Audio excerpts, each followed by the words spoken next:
प्रभु यीशु मसीह के मधुर नाम में आप सबको मेरा सलाम। परमेश्वर का धन्यवाद कि उसने हमें एक बार फिर से ये अवसर प्रदान किया कि हम एक दूसरे के साथ इस YouTube के माध्यम से बातचीत कर सकें।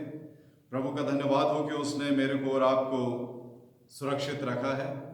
हम सब अपने अपने स्थानों पर आनंदित हैं, प्रभु में सुरक्षित हैं। ये प्रभु का बड़ा अनुग्रह है। आइए आज के इस प्रभु के वचन में जाने से पहले अपने आप को प्रभु के हाथों में समर्पित करें, प्रार्थना करें। सर्वशक्तिमान जीवित परमेश्वर, बहुत ही दीनता और नम्रता के साथ आज के इस सुबह में तेरे पवित्र चरणों में आए हैं। प्रभु जी, हृदय की गहराइयों से तेरा धन्यवाद देना चाहते हैं कि इस कठिन समय में, इस तनावपूर्ण समय में हम सब अपने स्थानों पर सुरक्षित पाए जाते हैं, अपने परिवारों के साथ आनंदित हैं प्रभु जी।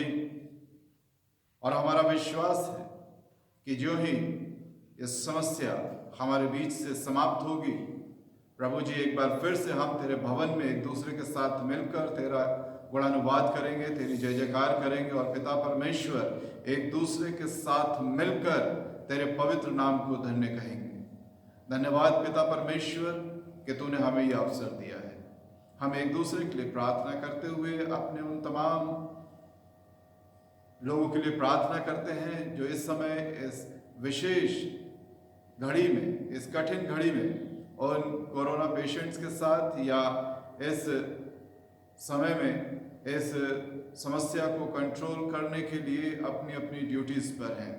ख़ास तौर से हम प्रार्थना करते हैं मेडिकल से जुड़े तमाम लोगों के लिए, चाहे वो किसी भी कैपेसिटी में परमेश्वर कार्य कर रहे हैं, हर एक के साथ हों। और एक बार फिर से प्रभु, हम अपनी उसी प्रार्थना को दोहराना चाहते हैं कि जो सुरक्षा तूने हमें प्रदान की है उससे दोगुनी सुरक्षा में उनको रखें। और होने दे पिता परमेश्वर, वे तमाम लोग जब उन पेशेंट्स के ऊपर उनके डायरेक्ट संपर्क में आते हैं, एक्सपोज होते हैं, हम प्रार्थना करते हैं प्रभु जी अपने पवित्र लहू में उनको ढांपें। हमारे तमाम नोन और अननोन तमाम लोगों को पिता परमेश्वर जो इस समय अपनी ड्यूटीज़ पर हैं, तमाम अलग अलग अस्पतालों में कार्यरत हैं, प्रभु हर एक लोगों को तेरे हाथों में सौंप देते हैं। अपने तमाम पुलिस ऑफिशियल्स को तेरे हाथों में देते हैं। हर एक स्तर पर पिता परमेश्वर जो भी लोग बाहर निकल कर ड्यूटी कर रहे हैं, लोगों के संपर्क में आ रहे हैं, पिता परमेश्वर हमारी सुरक्षा के लिए हम प्रार्थना करते हैं तो उसे तू उन्हें हमसे दूनी सुरक्षा प्रदान कर। और होने दे पिता परमेश्वर जल्द से जल्द ये समस्या इस संसार से समाप्त हो और हम एक सामान्य जीवन में आकर प्रभु तेरे पवित्र नाम के निमित्त एक साथ इकट्ठे होकर तेरे नाम की जय जयकार कर सके। पिता परमेश्वर, एक बार फिर धन्यवाद इस सुंदर समय के लिए और इन माध्यमों के लिए, जब पिता परमेश्वर के हम अपने अपने घरों में हैं, पर तो भी पिता परमेश्वर एक दूसरे से बातचीत कर सकते हैं और तेरा वचन हमसे बातचीत कर सकता है। आज के वचन पर तेरी आशीष चाहते हैं। हर एक सुनने वाला इस वचन के माध्यम से प्रभु जो तेरी ओर से आता है आशीषित हो। अपने दास के ऊपर अपना अनुग्रह करें। प्रभु यीशु के पवित्र नाम होकर मांगते हैं, आमीन। परमपिता परमेश्वर का धन्यवाद। और उम्मीद करता हूं कि आप सब प्रभु में आनंदित होंगे, क्योंकि ऐसे बहुत से कारण हैं जो परमेश्वर में हम आनंदित हो सकते हैं। प्रियो, वचन हर समय पर हमसे बातचीत करता है। और इससे पहले कि हम आज के वचन में आगे बढ़ें, मैं आपको उत्साहित करना चाहता हूं कि किस तरह से जब उस बाबुल बेबीलोन में जब 70 साल की बंधुआई में लोग चले गए थे और पीछे कुछ लोग छूट गए थे, उनके साथ यिर्मयाह भविष्यवक्ता भी रह गया था उस यरूशलेम में, उन खंडरों के बीच में।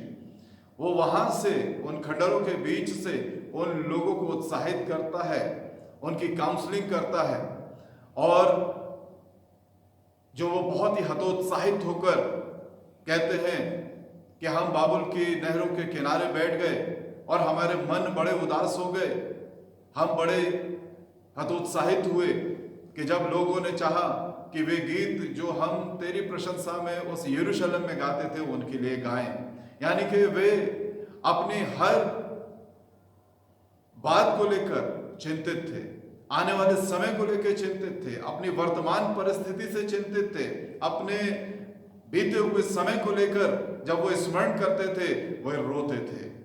और यहां तक उन्होंने कहा, भजन संहिता 137 में जब आप देखते हैं कि उन्होंने अपनी वीणाओं को टांग दिया, यानी कि अब उनके पास कोई गीत ना था, यानी कि उत्साह नहीं रह गया था जीवन में, ना उम्मीदी थी, और उन्हें लगता था कि अब सब कुछ समाप्त हो गया है, अब हमें वो अवसर कभी प्राप्त नहीं होगा कि हम परमेश्वर के भवन में जाएंगे और उसके गीतों को गाएंगे। ऐसे समय में यिर्मयाह भविष्यवक्ता परमेश्वर का जन उनकी काउंसलिंग करता है, उनको परामर्श देता है, उनको उत्साहित करता है।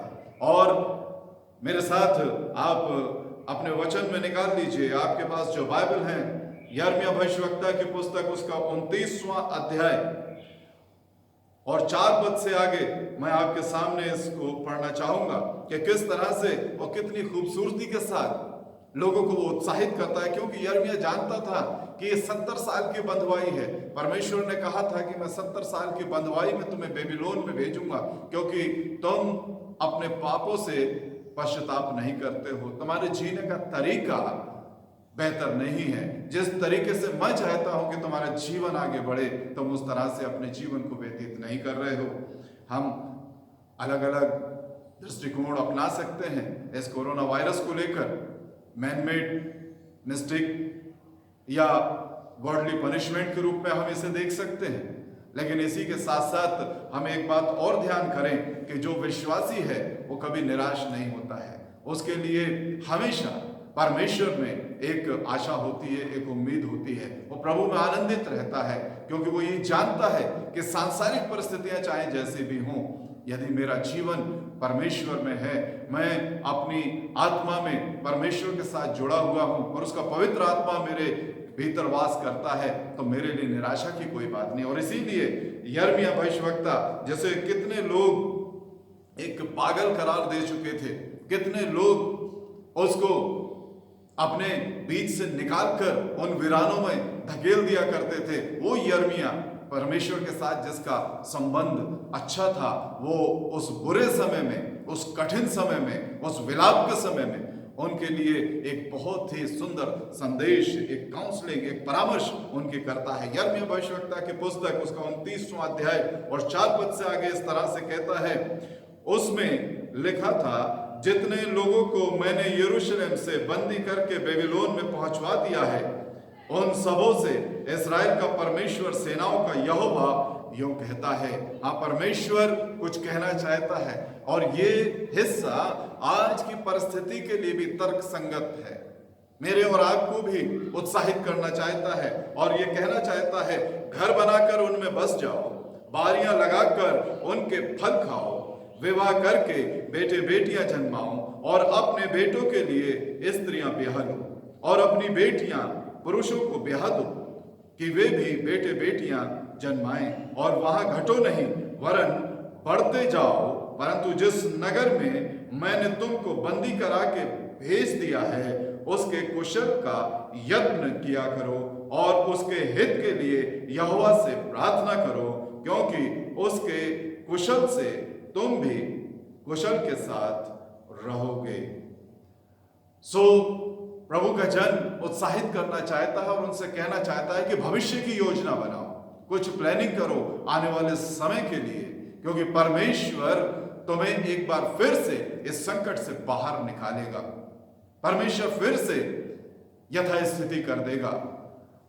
आज ये हिस्सा मेरे और आपसे भी इसी विषय में बातचीत करना चाहता है। हम इस माहौल में जरूर है कि चिंतित हैं, जरूर है कि एक भय है, पर तो भी अपने परमेश्वर में होकर हम अपनी योजनाओं को बनाएं, उससे मांगे कि हमें आगे के दर्शन दे कि आने वाले समय में मेरे को और आपको क्या करना है। प्रभु इस वचन के माध्यम से आपको उत्साहित करे। अब हम फिर से अपने शालोम मेथोडिस्ट चर्च के उस हिस्से में जाना चाहते हैं जहां पर हम लोग इन माइनर प्रॉफिट्स के ऊपर बातचीत कर रहे थे। बीते कुछ समय से जबकि परमेश्वर का वचन यहां से आपके साथ बातचीत करता रहा है इन छोटे भविष्यवक्ताओं के माध्यम से, तो हम उसी क्रम में आगे बढ़ेंगे। क्योंकि जब मैंने इस हिस्से को पढ़ा, यिर्मयाह के इस हिस्से को पढ़ा, तो परमेश्वर ने मुझसे कहा कि एक बार फिर से हम उसी रीति से जैसे हम जीते आए हैं, जैसे हम परमेश्वर के वचन पर बातचीत करते आए हैं, जैसे जो क्रम हमारा था, जो तरीका हमारा था वर्शिप का, हम उसी तरह से परमेश्वर के वचन में आगे बढ़ें।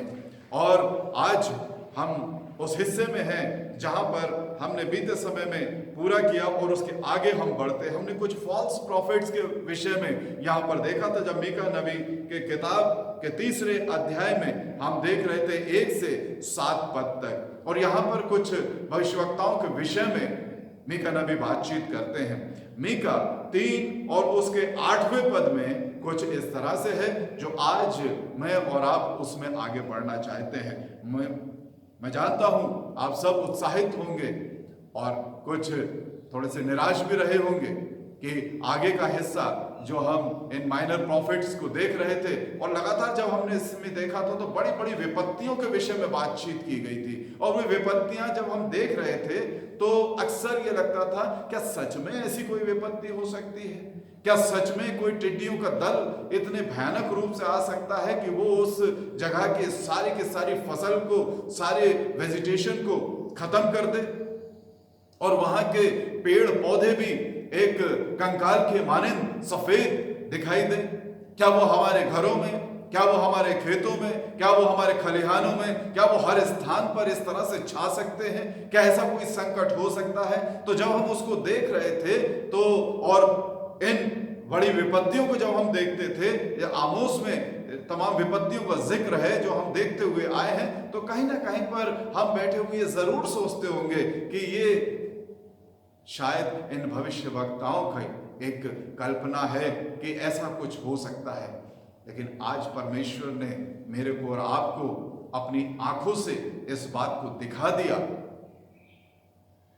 कि विपत्तियां जब आती हैं तो मनुष्य उसके ऊपर प्रबल नहीं होता है, मनुष्य की युक्तियां उसके ऊपर प्रबल नहीं होती हैं, मनुष्य की सोच, मनुष्य की सारी बुद्धिमत्ता उसके ऊपर प्रबल नहीं होती है। फिर अगर किसी बात की प्रबलता होती है तो वो उस विपत्ति की प्रबलता होती है, और उस प्रबलता के ऊपर अगर कोई प्रबल है तो वो है परमेश्वर, जो सर्व सामर्थी है, जो सारी की सारी समस्याओं को मेरे और आपके बीच से हटा सकता है। तो आज इसी विषय को लेकर हम आगे बढ़ें कि चिंता की इस घड़ी में, समस्या की इस घड़ी में वो कौन है जो विपत्ति बड़े प्रबल रूप से एक छोटे देश से लेकर उस महाशक्तियों तक को जिसने हिला दिया है, घुटने पर ला दिया है, नतमस्तक हो गए हैं, और सिर्फ एक और उनकी दृष्टि है, और सब ये कह रहे हैं अब इस विपत्ति से अगर हमें कोई निकाल सकता है तो सिर्फ और सिर्फ परमेश्वर है। निश्चित रूप से ऐसे समय में परमेश्वर का वचन जो हमें उत्साहित करता है, उत्साह से भरता है, कुछ हमसे आज बात करना चाहता है। और शायद ये क्रम इसीलिए टूटा था और मीका 3:8 पर आकर रुका था कि जब हम इस घोर विपत्ति में पूरी तरह से पाए जाते हैं तो ये 3 और 8 मेरे को और आपको उत्साहित कर सके, एक बार फिर से जीने के लिए मेरे और आपके अंदर सामर्थ्य को भर सके, एक बार फिर से मेरे और आपको एक नई दिशा प्रदान कर सके, एक नया दर्शन मैं और आप प्राप्त कर सके। मीका नबी की किताब और उसका 3 और 8वां पद यहां पर इस तरह से वर्णन है, परंतु मैं तो यहोवा की आत्मा से शक्ति, न्याय और पराक्रम से पाकर परिपूर्ण, परंतु मैं तो यहोवा की आत्मा से शक्ति, न्याय और पराक्रम पाकर परिपूर्ण, और मैं याकूब को उसके अपराध और इस्राएल को उसके पाप जता सकूं। मीका नबी एक सामर्थ्य के विषय में बातचीत कर रहे हैं,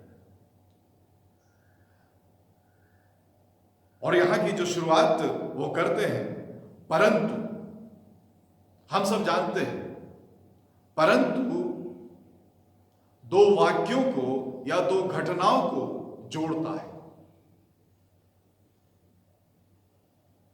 दो बातें हैं जिसके बीच में वो मध्यस्थ होता है। एक कुछ और बात है और दूसरी कुछ और बात है। और इसी तरह से जो इंग्लिश में उसका ट्रांसलेशन है वो हम देख सकते हैं बट। और मीका यहां शुरू करते हैं बट एज फॉर मी, और हिंदी में कहते हैं परंतु मैं तो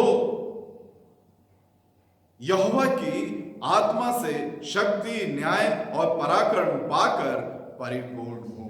यानी कि he is filled with the power of the spirit of God. परमेश्वर की आत्मा से परिपूर्ण मीका अपने आप को कहता है। सो जब वो इस बात को कहता है तो हमें सोचना होगा कि उसके पीछे क्या कुछ घटित हुआ है। हम देख कर आए हैं और वहां पर जब हमने देखा कि यहां मीका अपने आप को परमेश्वर की आत्मा से, उसकी शक्ति से, उसके न्याय से, उसके पराक्रम से परिपूर्ण जब बता रहा है तो पीछे कुछ ऐसा घटित हुआ है जहां पर परमेश्वर की आत्मा की शक्ति नहीं है, न्याय नहीं है और उसका पराक्रम नहीं है। सो ऐसा क्या है पीछे भूतकाल में या उसके साथ जो लोग हैं उनके जीवन में ऐसा क्या कुछ पाया जाता है जिससे कि वो परमेश्वर के आत्मा की शक्ति, न्याय और पराक्रम से खाली है। निश्चित रूप से जब वहां पर परमेश्वर की आत्मा की शक्ति नहीं है, न्याय नहीं है, पराक्रम नहीं है तो जरूर कुछ और बात वहां पर पाई जाती है। और इस हिस्से को हमने देखा है मीका 3 और दूसरे पद से आगे मैं और आप देखते हैं। यहां लिखा हुआ है, वचन कहता है तुम तो भलाई से बैर और बुराई से प्रीति रखते हो। यानी कि उनके हृदय में न्याय नहीं था, उनके हृदय में प्रभु की सामर्थ्य नहीं थी, प्रभु का पराक्रम नहीं था, एक बैर उनके हृदय में भरा हुआ था। They hate the good and love the evil. वो अच्छाई से खाली थे लेकिन उस बुराई से उनके हृदय, उनके जीवन भरे हुए थे।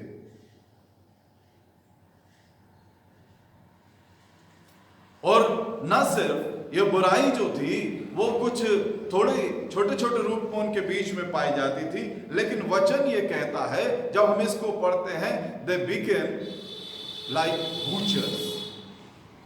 वो जिस तरह से एक कसाई होता है, जिस तरह से दे वर लाइक वल्चर्स, जो गिद्ध मांस को नोच कर खाने वाले जो पक्षी होते हैं, वो उस तरह से उनका वर्णन यहां पर करता है। तुम लोगों पर से उनकी खाल उधेड़ लेते हो और उनकी हड्डियों पर से उनका मांस नोच लेते हो। एक क्रूरता, एक क्रूएलिटी, एक क्रूएल नेचर उनका यहां पर हमें देखने को मिलता है। ये वे लोग हैं जिनके विषय में वो कहता है, हे याकूब के प्रधानों और इस्राएल के घराने के न्यायियों सुनो। जो प्रधान थे, जो रूलर्स थे, जो न्याय थे, जो जजेस थे, दे वर लाइक बूचर्स, लाइक वल्चर्स, जिनके पास ये अथॉरिटी थी कि वो उन लोगों का ध्यान करें, उनको न्याय की बात करें, उनके लिए न्याय करें। लेकिन हम पाते हैं कि वो उनके खाल को नोच रहे हैं, उनके मांस को उनकी हड्डियों में से नोच रहे हैं, जैसे कि ये गिद्ध जैसे पक्षी वहां पर उस लोथ के साथ करते हैं। चौथा पद हमें बताता है, वरन उस समय वो उनके बुरे कामों के कारण वो भरे हुए थे अपने बुरे कामों से, उनके जीवनों में वो बुरे काम भरे हुए थे। तो जब जीवन में ये अन्याय भरा हुआ है, ये बुरा काम भरा हुआ है, जब किसी के विषय में हम इतनी क्रूरता से भरे हुए हैं, तो क्या ऐसे जीवन में परमेश्वर का आत्मा वास करेगा? और न सिर्फ वे यहां पर इन बुरे कामों से भरे हुए थे, लेकिन जो एक और काम था उनका, और जैसे वो कहते थे कि परमेश्वर के जन हैं, भविष्यवक्ता हैं, उनके लिए लिखा है कि भविष्यवक्ता मेरी प्रजा को भटका देते हैं। उनके बीच में वो फॉल्स प्रॉफिट्स थे जो उन गलत शिक्षाओं को, भ्रांत शिक्षाओं को, या परमेश्वर की ओर से जो आज्ञा नहीं होती थी उस बात को लेकर वो लोगों के सामने आते थे और कहते थे कि परमेश्वर यूं कहता है, thus says the Lord, परमेश्वर की ये वाणी है। यानी कि अपनी ओर से, अपने स्वार्थ की बात को वो परमेश्वर की बात कहकर लोगों के सामने रखते थे। लेकिन हम परमेश्वर का धन्यवाद दें, उन्हीं का समकालीन एक व्यक्ति वहां पर पाया जाता है, मीका भविष्यवक्ता वहां पर पाया जाता है, जो इन सब के बीच में है लेकिन उनका सा नहीं है, जो उनके साथ तो रहता है लेकिन उनके जैसे काम उसके नहीं है। और वो यहां पर अपने उस अनुभव को, अपने उस परमेश्वर के साथ साक्षात्कार को हमारे और आपके बीच में इस 3 और 8 पद में मेरे साथ बांटता है और कहता है, परंतु मैं तो यहोवा की आत्मा से शक्ति, न्याय और पराक्रम से परिपूर्ण हूं।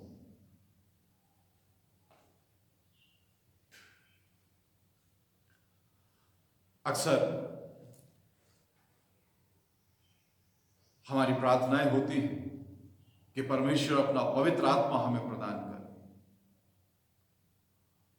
और बाज़ दफा बहुत से ये दावे भी हमें सुनने को मिलते हैं। बहुत से लोगों के द्वारा हम इस तरह की शिक्षाओं को, इस तरह के प्रचार को सुनते हैं कि परमेश्वर अपना पवित्र आत्मा का दान हमें प्रदान कर। हम क्यों मांगते हैं? क्या कारण है कि जो परमेश्वर ने हमें ये जीवन दिया है, क्या ये पर्याप्त नहीं है? जिस तरह से मैं और आप जी रहे हैं, अपने कामों को करते हैं, अपनी सर्विसेज को करते हैं, जो काम परिवार हमारे पास है, जो लोग हमारे साथ हैं, उनके साथ जो हमारा व्यवहार है, जो तौर तरीका है, जो जीने का ढंग है, क्या उस तरह से मैं और आप जो जी रहे हैं, क्या वो काफी नहीं है? फिर उसमें एक एडिशनल रूप में हम परमेश्वर को उस पवित्र आत्मा का आह्वान क्यों करते हैं? जिन्हें मालूम है वे बेहतर जानते होंगे कि इस भागती दौड़ती दुनिया में, इस व्यस्तम समय में, अगर हम परमेश्वर के आत्मा का आह्वान करते हैं तो वो हमें, हमारे जीवन को और ज्यादा व्यस्त कर देगा, और ज्यादा उसमें गति प्रदान कर देगा। फिर हमें ना सिर्फ अपने परिवार को ही देखना होगा, ना सिर्फ अपनी पारिवारिक समस्याओं को देखना होगा, बल्कि उसी के साथ साथ एक रेस्पॉन्सिबिलिटी मेरे और आपके ऊपर आ जाएगी जब हम परमेश्वर को, उस पवित्र आत्मा को प्राप्त करते हैं, कि हम उसके उस सुसमाचार को लेकर, उसकी बातों को लेकर तमाम लोगों तक जाएं। क्या आज उतना समय मेरे और आपके पास पाया जाता है? मैं इसलिए इस बात को नहीं कह रहा हूं कि हमें उसके पवित्र आत्मा की आवश्यकता नहीं है, हम में से हर एक को उसके पवित्र आत्मा की आवश्यकता है। लेकिन आप ध्यान करिए कि आज के इस दौर में बहुत से ऐसे लोग हैं जिन्होंने अपने जीवन भर में, चाहे वो 40 साल के हों, 50 साल के हों, 60 साल के हों या 70 साल के हों, अपने जीवन भर में यही वो समय है जो परिवार के साथ पर्याप्त समय देकर व्यतीत किया होगा। यानी कि हमने अपने इस जीवन की भागदौड़ को, इसकी पूर्ति करने को ही अपने जीवन का सबसे बड़ा और महान लक्ष्य मान लिया। हम भूल गए हैं कि हम में से हर एक की एक जिम्मेदारी बनती है कि हम परमेश्वर के उस सुसमाचार को लेकर दूसरों तक जाए। हाय उस पर जो उस सुसमाचार को लेकर दूसरों तक नहीं जाता है। जिम्मेदारी हमारी है, ये मैंडेटरी है मेरे और आपके लिए। ये प्रभु यीशु मसीह ने एक महा आज्ञा उस स्वर्गारोहण के समय अपने चेलों के साथ बहुत से लोगों को दी थी। कि तुम सारे जगत में जाकर मेरे गवाह ठहरो। यह महाआदेश मेरे और आपके लिए, और इसलिए मेरे को और आपको आह्वान करता। अब हम देखेंगे कि जब ये पवित्र आत्मा मेरे और आपके ऊपर आता है तो मीका की तरह क्या मैं और आप उस पवित्र आत्मा के चलाए चलते हैं या नहीं। The spirit of the Lord is full of enthusiasm. वो एक उत्साह से भरा हुआ आत्मा है। जब हम उस आत्मा का आह्वान करते हैं कि वो पवित्र आत्मा मुझे मिले, तो ऐसा नहीं है कि वो पवित्र आत्मा आता है, मेरे ऊपर ठहर जाता है और फिर मेरे जीवन में एक विश्राम स्थान को पाकर वहां चैन से वो रहता है। और पवित्र आत्मा जब मेरे और आपके जीवन में आता है तो वो मेरे और आपके जीवन को एक सामर्थ्य से भर देता है।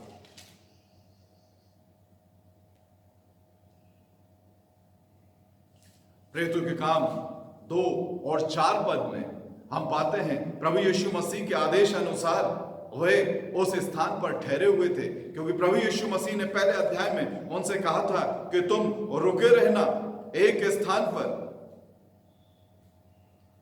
1 और 2 पद में लिखा है, उस दिन तक जब तक वो उन प्रेरितों को जिन्हें उसने चुना था पवित्र आत्मा द्वारा आज्ञा देकर ऊपर न उसने दुख उठाने के बाद पक्के प्रमाणों के साथ अपने आप को उन्हें दिखाया, और वहां रहते हुए उन्हें एक आज्ञा दी और कहा 4 पद में, यरूशलेम को ना छोड़ो परंतु पिता की उस प्रतिज्ञा के पूरे होने की बाट जोते रहो जिसकी चर्चा तुम मुझसे सुन चुके हो, जिसकी चर्चा तुम मुझसे सुन चुके हो।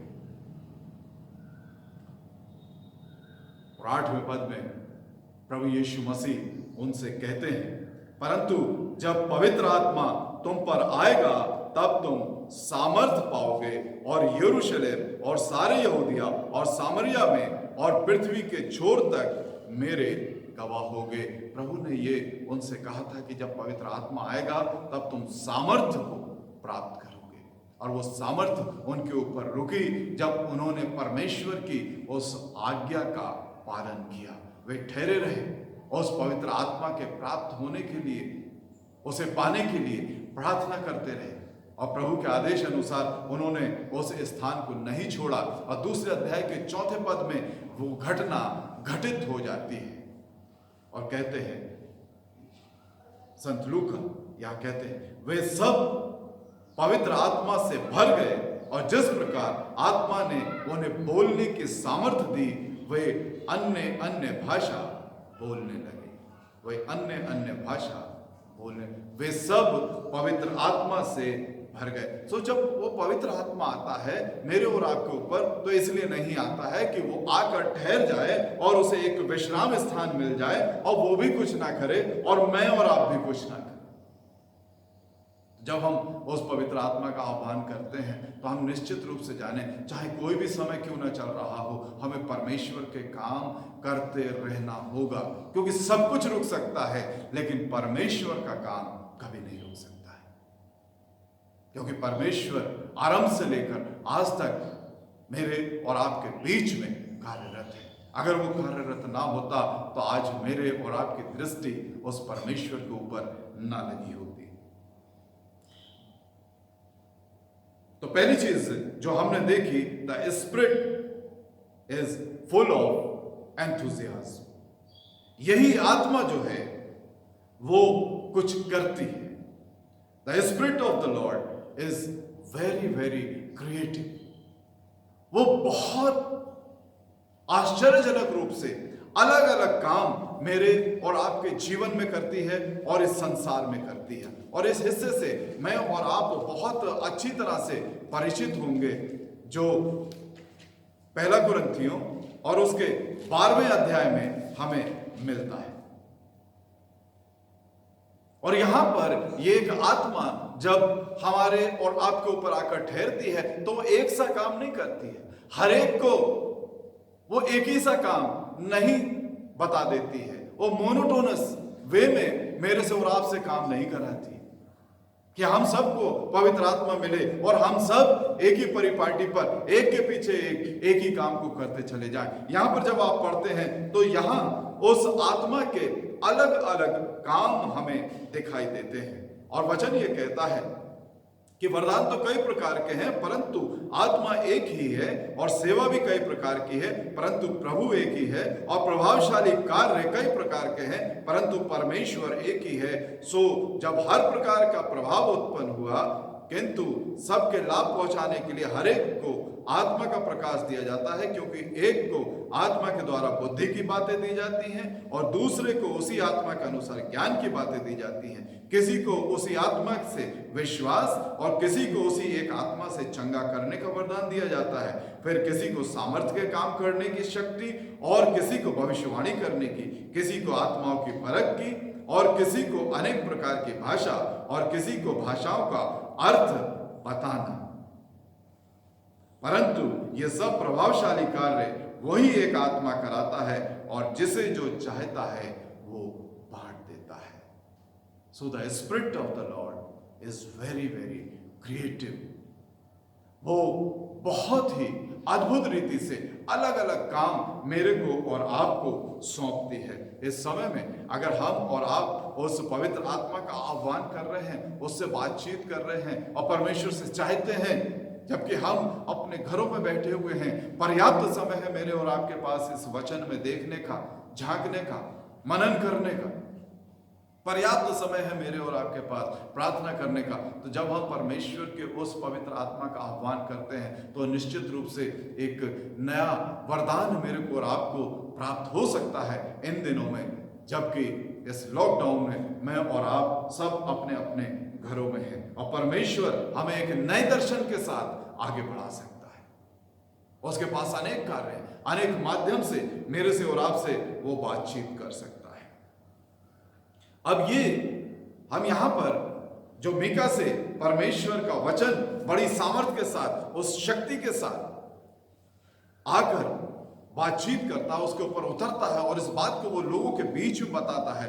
तो so we can see 3 attributes of the spirit, 3 गुण जो यहां पर उस आत्मा के हैं। जब वो मीका पर आया तो वो इसका बयान मेरे से और आपसे करता है। पहला है, यह आत्मा शक्ति की आत्मा है, सामर्थ्य की आत्मा है। न्यायों के 13वें अध्याय से आगे जब आप पढ़ते हैं तो वहां पर हमें एक बहुत ही बलशाली पुरुष की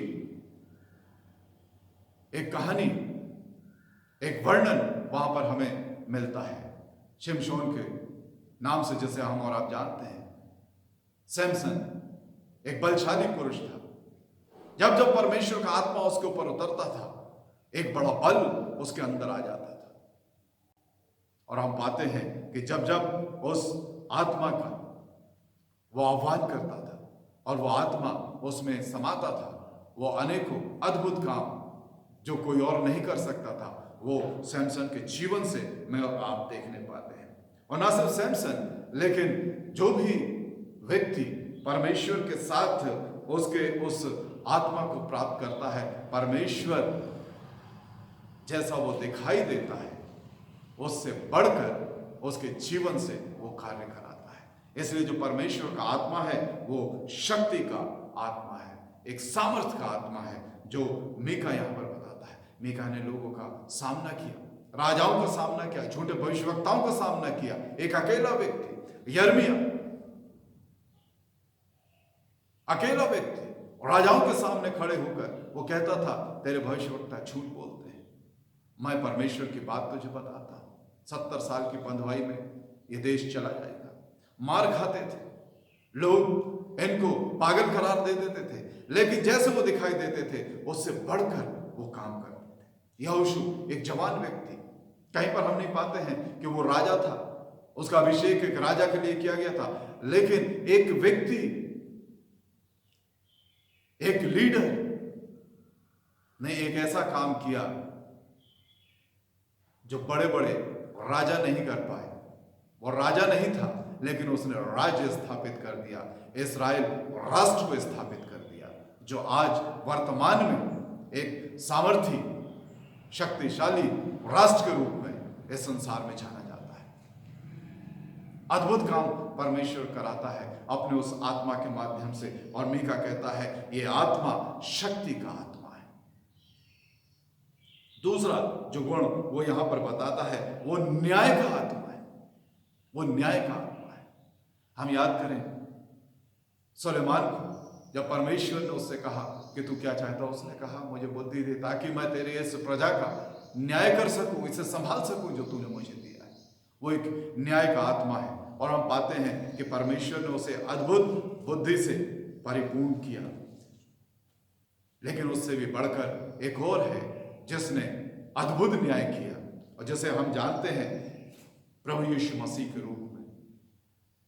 और यहां पर ये पद भी कुछ इसी तरह से शुरू होता है जैसा मीका कहता है कि प्रभु का आत्मा, वो न्याय का आत्मा। यहां पर लूका 4 और उसके 18वें पद में मेरे को और आपको देखने को मिलता है प्रभु का आत्मा मुझ पर है, इसलिए कि उसने कंगालों को सुसमाचार सुनाने के लिए मेरा अभिषेक किया है, और मुझे इसलिए भेजा है कि बंदियों को छुटकारे का और अंधों को दृष्टि पाने का सुसमाचार प्रचार करूं, और कुचले हुओं को छुड़ाऊं, और प्रभु के प्रसन्न रहने के वर्ष का प्रचार करूं। प्रभु का आत्मा मुझ पर है। मैनिफेस्टो ऑफ नाजरेथ के नाम से जिसे हम जानते हैं, नाजरेथ की उद्घोषणा जो प्रभु यीशु मसीह का जो मिशन था, जो आने का उद्देश्य था, वो यहां पर बताते हैं। वो जानते थे इस संसार में न्याय नहीं है, दबे और कुचलों का न्याय नहीं है, जो बंदी हैं उनको छुटकारे का न्याय नहीं है, जो फिजिकली चैलेंज्ड हैं उनके पास न्याय की कोई व्यवस्था नहीं है, और जो लोग आत्मिक रूप से दबे और कुचले थे उनके लिए भी कोई न्याय की व्यवस्था नहीं। और प्रभु यीशु मसीह यहां पर इन सारी बातों को लेकर के चलते हैं। एक सोशल रिफॉर्मेशन की बात यहां पर वो करते हैं, एक फिजिकल रिफॉर्मेशन की बात यहां पर करते हैं, एक स्पिरिचुअल रिफॉर्मेशन की बात वो यहां पर करते हैं।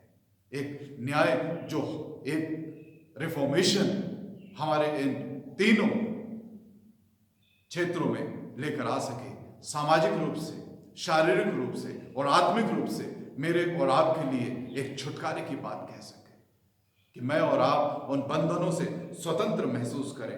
और जो कि ये मैनिफेस्टो है, हम प्रार्थना करते हैं हे परमेश्वर वो पवित्र आत्मा का दान मुझे प्रदान कर। बहुत सी गवाहियां हम सुनते हैं, I am not going to criticise anyone, लेकिन बहुत सी गवाहियां हम सुनते हैं कि परमेश्वर ने वो पवित्र आत्मा का दान मुझे दिया है। अगर उसने वो दान दिया है तो मैनिफेस्टो क्या है, योजना क्या है परमेश्वर के जीवन में। सो जब आप और मैं ये कहें या कोई भी ये कहे कि परमेश्वर ने वो पवित्र आत्मा का दान मुझे दिया है, तो उसके साथ हमें ये जरूर बताना होगा कि उस पवित्र आत्मा को प्राप्त जब मैंने किया तो परमेश्वर ने क्या मैनिफेस्टो मेरे को और आपको दिया, वो क्या मिशन है जो उस पवित्र आत्मा को। वरना ये तो कुछ इसी तरह से होगा कि पोर्टफोलियो तो मिल गया, लेकिन उसके साथ कोई अधिकार नहीं दिया गया, कोई काम नहीं दिया गया, कोई गोल नहीं है। निरुद्देश्य रूप से पोर्टफोलियो प्राप्त करना, मैं नहीं सोचता कि परमेश्वर का ज्यादा इंटरेस्ट इस बात में हो कि वो मेरे को पवित्र आत्मा दे दे और फिर मैं कुछ ना करूं। प्रभु यीशु मसीह यहां पर बताते हैं वो आत्मा मुझ पर है और मेरा मैनिफेस्टो ये है, मुझे करना यही है। इस समय में परमेश्वर का वो आत्मा मेरे और आपके जीवन में कार्य करे और हम एक नए दर्शन के साथ, एक नई योजना के साथ आगे बढ़ सके। पराक्रम का आत्मा वो शक्ति का आत्मा है, न्याय का आत्मा है और पराक्रम का आत्मा है। एक अद्भुत पराक्रम प्रभु यीशु मसीह जिसका बयान यूहन्ना रचित सुसमाचार 16 और उसके 33वें पद में करते हैं। एक अद्भुत पराक्रम प्रभु यीशु मसीह ने यहां पर किया।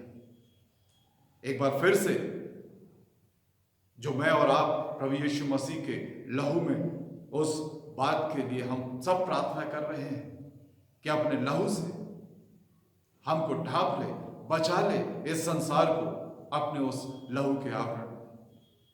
प्रभु यीशु मसीह कहते हैं वो पराक्रम उसने कर दिया।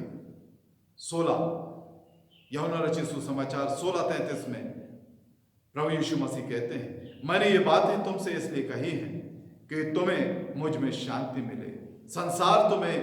संसार में तुम्हें क्लेश होता है, परंतु ढांढस बांधो, मैंने संसार को जीत लिया है। ढांढस बांधो, मैंने संसार को जीत लिया है।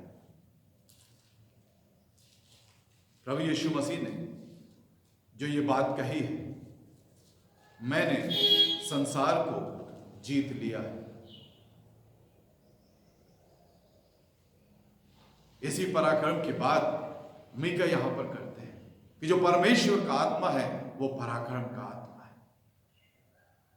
ये पराक्रम और कोई नहीं कर सकता था जो इस संसार को जीत ले। और कैसे जीता, इसकी गवाही प्रेरित पौलुस 1 कुरिन्थियों 15 और उसके 55वें पद में करते हैं। 1 Corinthians 15 chapter verse 55 यहां कहता है, हे मृत्यु तेरी जय कहां रही, हे मृत्यु तेरा डंक कहां रहा।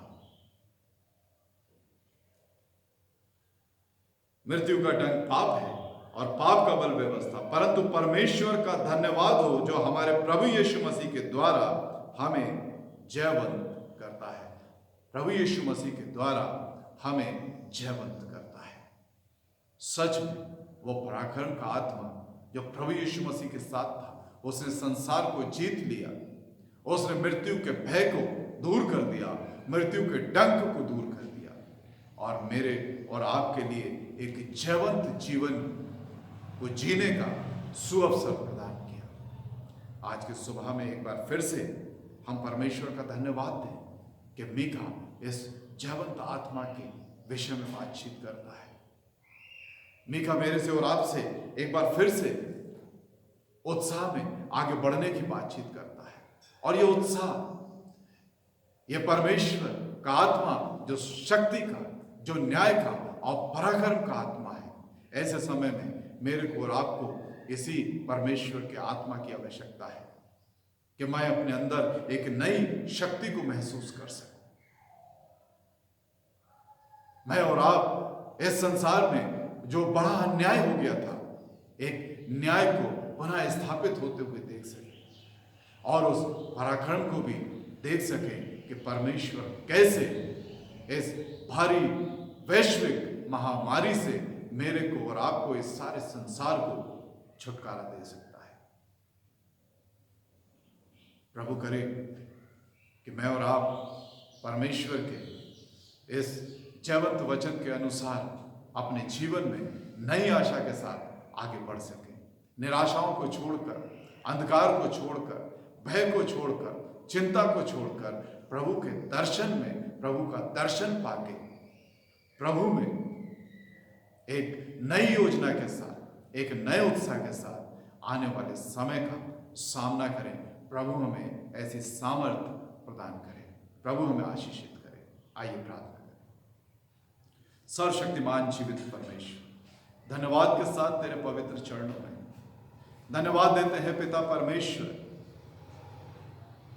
कि तेरा पवित्र आत्मा निरंतर हमें उत्साहित करता है, एक नई सामर्थ हमारे अंदर भरता है, एक नई व्यवस्था को, एक न्यायिक व्यवस्था को हमारे जीवनों में स्थापित करता है और हमें आश्वस्त करना चाहता है, मत घबराओ, ये पराक्रम का आत्मा है जो पराजय नहीं परंतु जय के साथ हमारे जीवनों में उतरता, वास करता और काम करता है। काश हम में से हर एक के जीवन में परमेश्वर का ये पवित्र आत्मा एक नए पराक्रम के साथ, नए दर्शन के साथ, नई सामर्थ्य के साथ हमें एक नई सोच में, नई आशा में बढ़ने में हमारी सहायता करें। हम में से हर एक के साथ प्रभु का आत्मा हमारी अगुवाई करे, क्योंकि सब कुछ हम अपने उद्धारकर्ता प्रभु यीशु मसीह के जीवित, पवित्र और सामर्थ्य नाम में मांगे। आमीन। प्रभु की आशीष को ग्रहण करें। अब हमारे प्रभु यीशु मसीह का अनुग्रह, परमेश्वर पिता का प्रेम और पवित्र आत्मा की सहभागिता शालोम परिवार के हर एक सदस्य के साथ, दुनिया का कुल विश्वासियों के साथ अब से लेकर तेरे प्रिय आने तक होती रहे।